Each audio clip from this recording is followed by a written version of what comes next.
Hi guys, welcome back to another video. So some of you might remember this Arrtx acrylic marker set from a previous video that I did a few months ago. You can check out the video right here, but this is actually their 60B set, and Arrtx was kind enough to send me their 60A set, which happens to be this red, blue, and yellow box. So the box on the left is their 60A set and the one on the right is their 60B set. So 60B is actually more suited for anime colors, for skin tones, cartoons, and manga, but the 60A kind of has more like regular colors.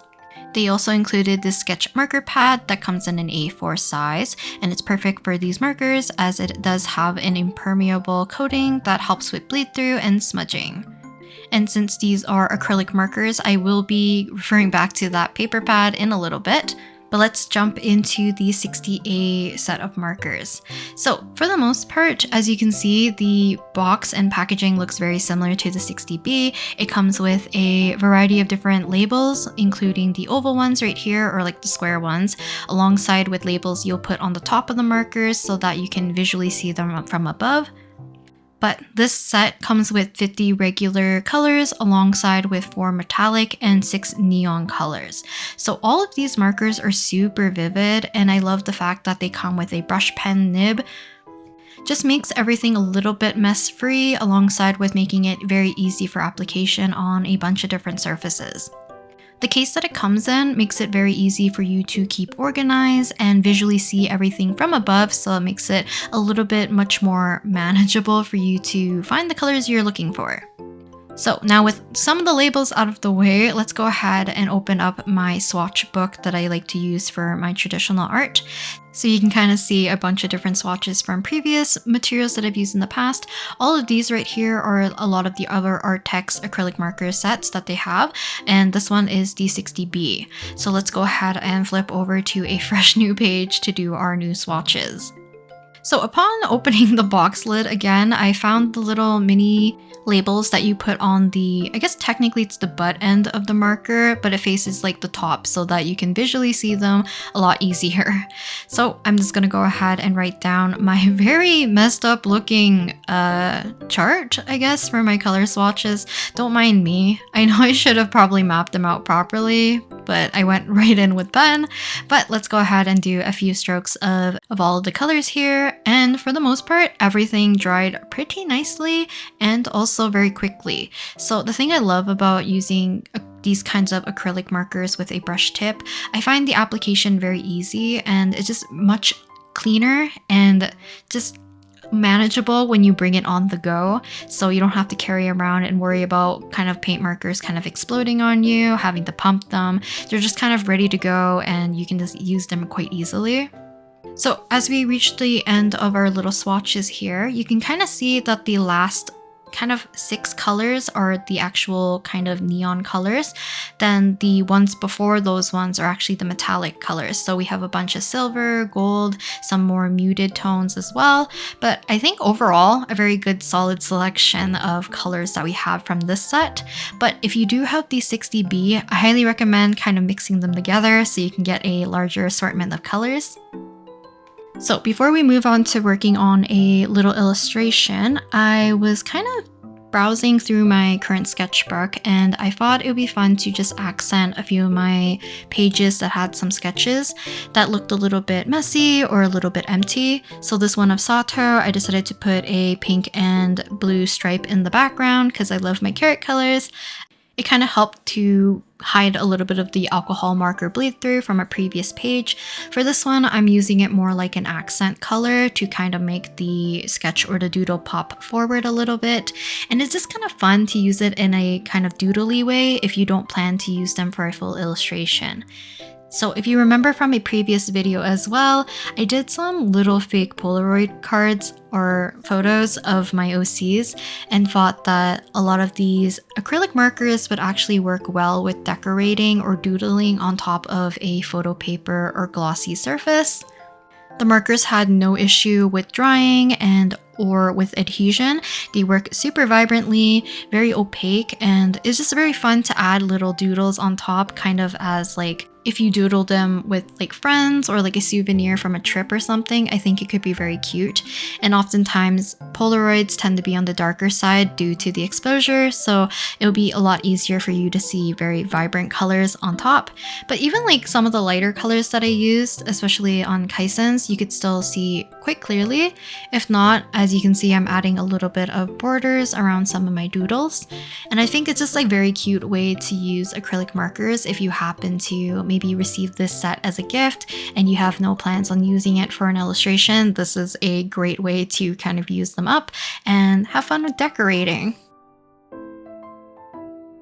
I think overall, using the markers on a slightly more non-porous surface definitely has a more seamless application in terms of like the ink being fully opaque and just very easy to glide on. You'll see a little bit later that the different kind of texture of paper or application is going to be a little bit different on something that's slightly more porous, like notebook paper or sketchbook paper. So with my little doodles of my OC's Polaroid cards kind of done and out of the way, let's move on to the larger paper. So I am using the A4 sketchbook paper that they provided, and I have used something similar in the past but in a much smaller format, so I'm kind of excited to see that they have a larger one as well. So to start off, I am sketching with a kind of like darker blue lead. So usually if I'm using blue, it would be the photo blue, but this one's just a straight up kind of more darker, warmer blue that's kind of closer to purple. And I was thinking that the main object in the photo illustration that I want to do, I guess, is kind of be very blue. But I am going to regret this a little bit later, but luckily acrylic paint and paint markers tend to be on the more opaque side, so hopefully we can kind of cover up some of my lines a little bit later.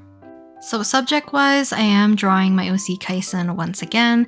I've been just really doodling him quite a bit in my sketchbook, and for some reason, I've been very attached to this idea of my OCs all pitching in to give Kaisen a humongous, like, navy blue and red teddy bear just as a gift. Either it was like for a birthday or just like a random gift they wanted to pitch in for. And him being very annoyed by it, but then slowly warming up to it because he thinks it's kind of like derpy, chunky, and cute. So that's kind of the little behind the stories with this particular illustration. So on the left, we have our kind of giant teddy bear, and then on the right, we have Kaisen. So the plan for this, I did collect a little bit of reference of like floral designs and just like photography that I've been following a bunch of photographers on like Instagram and stuff, and they do some very beautiful lighting for some like floral pieces and stuff. So I was trying to see if I could find something that would fit with the concept that I wanted. So in the end, I decided to put a very kind of bare minimum border around the two subjects, and then I'm going to place flowers into the foreground just as a way to help kind of encompass our subject and kind of create a border for your eyes to kind of go inwards and hopefully help with the distribution of colors as well. So here you can see what the sketch color kind of looks like on this type of paper. And I had a very easy time sketching with this pencil and this paper, so it definitely takes pencil very well. But let's go ahead and do a little bit of erasing here and there and start with the background. So the background, I am doing a lot of it in time-lapse just because I did not like how this turned out. I definitely think that I experimented a little bit more with the background in terms of like application. How well does it take with the marker? There is a little bit of what I would consider like wrinkling or buckling just because we are using a wet medium on fairly thin paper, but I do like using this paper for the markers since it is very smooth. But you'll see a little bit later that some areas are going to require a little bit more layering if you want a very opaque look, and I don't think it's like the fault of the paper. I definitely think some pigments for certain markers are just more opaque than others, so some will require a little bit more work and then others will just be very solid, very opaque right off the bat. So with our very poorly done background, I am going to start filling in very much like my flats for a lot of the, I guess like the characters, because I need to allow a little bit of time for each area to dry. So I did Kaisen's first pass of his skin tone. I'm working on some of the flowers in the foreground. So even though the 60A is technically considered the regular set, it still has a very good selection of colors if you do wish to use them for illustrations of like characters or like anime manga-esque type illustrations or cartoon. But I definitely think the 60B has more of that range of, let's say, skin tone, a little bit more of like natural colors that are associated with like characters, rather than this one that has your very good base colors for a lot of things. So you have like solid reds, blues, yellows, greens, your black, you have your gray tones, you have a good set of metallic and some neon colors that would also come in handy a little bit later for this particular, would I consider it a painting? If I'm painting with acrylic markers, or am I drawing with acrylic markers? I'm not too sure. But for the most part, I had a lot of fun working with these. So my brain, I feel like, is never wired correctly to think about working dark to light too often. So I'm going to struggle a little bit, but we're going to find a good middle ground of where I can start to add tone and start to build up color as well. So for the most part, the way how I'm approaching adding colors and layering is mostly adding light tones and then adding my shadows on top, and kind of just going with any kind of line art or darker color to kind of tie everything together is kind of like my usual process. But because acrylic paint is so opaque usually, and you're able to layer up without the fear of reactivating, you can definitely put a lot of like lighter colors on top of darker colors, midtones on top of darker colors, and pull out your highlights rather than pushing your shadows. So that's kind of like a fun alternative if you ever want to work in a different way. It's definitely fun to experiment with that. And I definitely like playing around with being able to use much more cell shading, if that makes sense. I think I do it the most probably with Kaisen. As we work on the teddy bear, I'm going to do kind of a mix of cell shading and trying to build up value by layering up colors, but I'm going to try my best to blend a little bit here and there. But I just think I'm not too quick enough to blend with the markers for me to get a very blended look. But I've definitely seen people do it with the Arrtx markers, so definitely check out some other videos with people using these particular markers as well.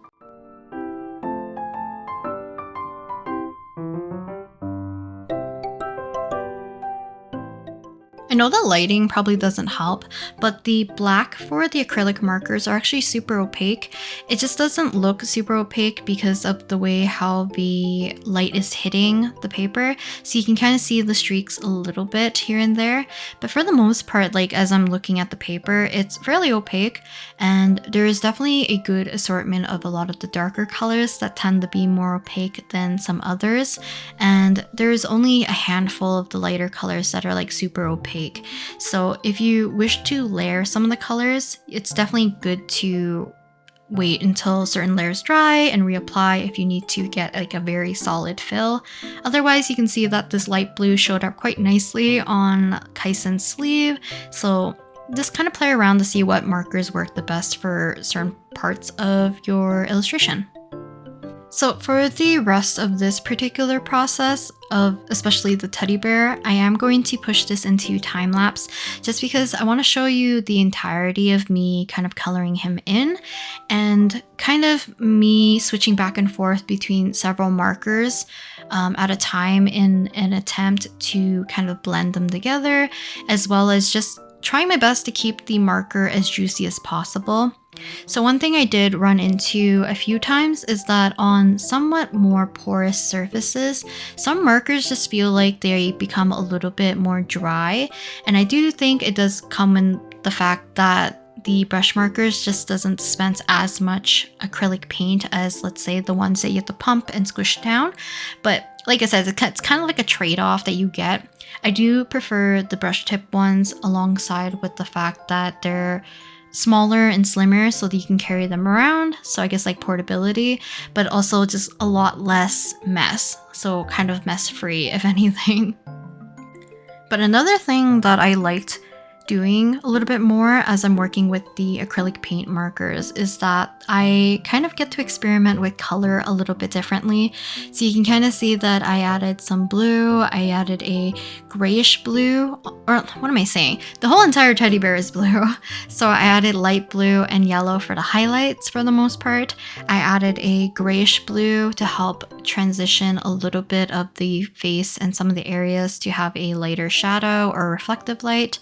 Then I added purple and a very dark purple, which I like to use for the line art for the bear, just because it worked very well for shadows alongside with the kind of like intensity of the red of the bow. I think looks very cute.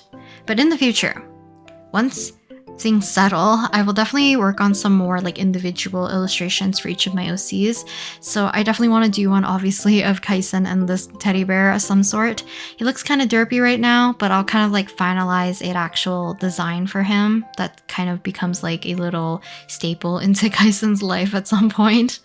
I guess that's like another thing that differs from using a bullet nib or like a very solid kind of nib compared to a brush tip, is that you get a lot more variety and like line width variation. So using the brush kind of more softly, you can kind of use the tip of it and get thinner lines. You can use the side of it or press down and get more of a larger fill, or just filling in areas of larger color much more quicker. Last but not least, I am going to be adding in the foreground flowers. Now, I did my best to try to make sure I left spaces for my flowers without needing to overlap too much, just to keep the colors nice, crisp, and clean. I did feel like I was running out of steam a little bit because I did work on this for I think throughout the day, so I had many interruptions, so I kept taking breaks and pausing, so we do lose sunlight at some point, but hopefully the way how I've edited the color correction, it won't be too big of a difference. But for the most part, the teddy bear is done, so I did do a little bit of outlines here and there in the shadows, but I left some of his like kind of certain areas a little bit untouched compared to Kaisen, which I did more of a proper outline, but we'll zoom in a little bit too as we start to work on the actual outlines of his face and some of the cleaning up areas for certain parts. I do have like one part of the illustration that I absolutely hate, and I don't like the fact that I've done this probably 3 times, and I think it's more specifically with Kaisen, is the fact that I've drawn his, how am I going to explain this? The pose where his hands kind of overlap over one another, if I can talk. And I've always botched it because I always do it in a medium that is not like line art based, if that makes sense. So I tend to block in the colors, and then when I block in the colors, I kind of get the shape incorrect, and I just don't feel the need to fix it. So not only does Kaisen have like a very small baby looking hand, it's also very messed up looking, and the hand underneath does not look like a hand underneath. It just looks like just a very red-ish looking thing that's like right under his hand. So hopefully if you just ignore that, the illustration actually turns out pretty cute. But yeah, we're back onto the line art.